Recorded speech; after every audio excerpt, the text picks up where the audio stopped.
अगर जैसे हमारी पास्ट लाइफ बहुत बुरी थी और उसके जो चीज़ें हैं वो हमें अभी भी कैरी फॉरवर्ड होती हैं, हमें उसके दुख अभी भी उठाने पड़ते हैं, लेकिन इंसान को ये समझ नहीं आता कि मैं उससे कैसे निकलूं। तो क्या कोई ऐसा रास्ता है जो वो समझ पाए? क्योंकि हम तो हमेशा दोष देते रहते हैं ना कि भगवान ने किस्मत ही ऐसी दी है, तो कर्म और किस्मत में किसको माना जाए? देखो, एक सिंपल सी बात सोचो, कल जो आपका कर्म था वो आज आपका किस्मत बन चुकी है। हाँ। है ना? पिछले जीवन में जो आपका कर्म था, इस जीवन में आपकी किस्मत है। उदाहरण के लिए देखो, एक व्यक्ति मेरे पास आया, वो मेरे बता रहा है कि मेरे को मुझे कभी भी स्त्रियों का प्यार नहीं मिला।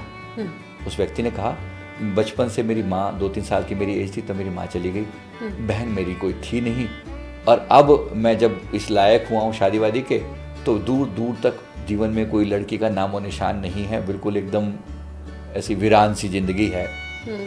अच्छा, तो मैंने जब पास्ट उस बंदे का देखा तो मुझे दिखाई पड़ा कि ये बंदा लेडीज़ के प्रति बहुत बेकार वाली सोच रखता था, घटिया वाली। पिछले जन्म में जब इनका पास्ट मैंने देखा तो किसी गांव का सरपंच टाइप का था। अच्छा। तो मतलब ये वर्ड यूज़ करता था इस टाइप की, अरे ये तो जूती की नोक पे ना रखूँ मैं इनको, ये वाली वर्डिंग। मतलब मैं सिर्फ बताने के लिए बता रहा हूँ, क्षमा चाहूँगा, लेकिन बोलना जरूरी है। उसने एग्जैक्ट ही वर्डिंग कि मैं इनको जूती की नोक पे ना रखूँ, ये होती क्या है, मतलब ऐसे वर्ड यूज़ करता था।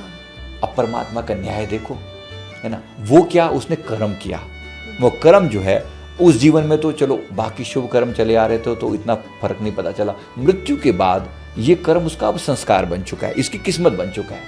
अच्छा। उस किस्मत के कारण क्योंकि तुमने स्त्रियों का अपमान किया तो बचपन से माँ का प्यार नहीं मिला, बहन थी ही नहीं, किसी और ने कभी मतलब भाई रूप में माना, वो कभी हुआ नहीं। अब जब समय आया, अब जरूरत है कि लाइफ पार्टनर कोई मिले, अब कहाँ से मिले? जब तूने भाव ही ऐसा बना रखा है कि तू जूती की नोक पे ना रखे उनको, तो पर देख ले, अब तरस जाएगा तू उसी जूती को सिर पे बिठाने के लिए।